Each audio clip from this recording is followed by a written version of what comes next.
मौलाना सलीम चतुर्वेदी ने कहा क्या था। योगी की माताजी हैं, माताजी की उम्र लगभग 86-87 साल है। माताजी के खिलाफ अपशब्द अभद्र भाषा का इस्तेमाल किया था। अब देखिए उसके बाद मौलाना पर एक्शन हुआ अलग अलग थानों में।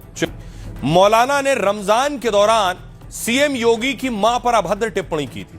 मौलाना ने योगी की मां और गौमाता के मांस को लेकर बयान दिया था। कहा यूपी में किसी के पास 250 ग्राम मांस भी मिल जाए तो ऐसे शख्स के घुटने से नीचे गोली से छेद करने का ऑर्डर है। पूरे बयान में विवादित टिप्पणी और योगी की मां का जिक्र भी है। जबकि योगी की माताजी सावित्रीबाई सियासत से बहुत दूर है।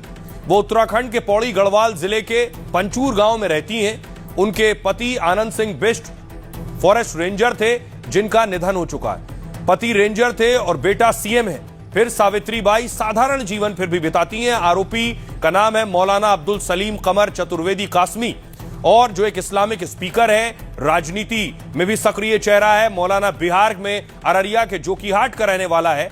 मौलाना अब्दुल्ला अपनी आक्रामक तकरीरों के लिए भी जाना जाता है। मौलाना अक्सर कई धर्मों की चर्चाओं में शामिल होता है। भाषणों में कुरान के साथ गीता और रामायण का भी जिक्र करता है। दावा है ये मौलाना श्लोक और संस्कृत का भी ज्ञानी है क्योंकि मौलाना ने संस्कृत व्याकरण का भी अध्ययन किया हुआ है। वैसे मौलाना अब्दुल्ला ने दारुल उलूम देवबंद से तालीम हासिल की है। मुस्लिम समाज में लोकप्रियता के चलते मौलाना एमआईएम से जुड़ गया। 2025 में जोकीहाट से टिकट नहीं मिला एमआईएम से तो पार्टी छोड़ दी। उसके बाद प्रशांत किशोर की पार्टी में शामिल हुआ, टिकट मिल गया, लेकिन वहां भी किस्मत खराब थी। निर्वाचन आयोग ने मौलाना का नामांकन रद्द कर दिया और चुनाव नहीं लड़ पाए। फिर मौलाना सुनिए जरा, अब माफी मांग रहे हैं। मैं अब्दुल्ला सलीम कासमी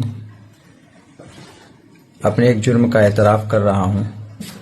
5 मई सन 2024 को जिला भागलपुर के एक बस्ती में मीरांचक में एक समाज सुधार तालीमी अवेयरनेस कॉन्फ्रेंस में मैं हाजिर हुआ था और उसमें मेरी स्पीच हुई थी। उसी बीच में मेरी जुबान से कुछ ऐसी गंदी बातें निकली।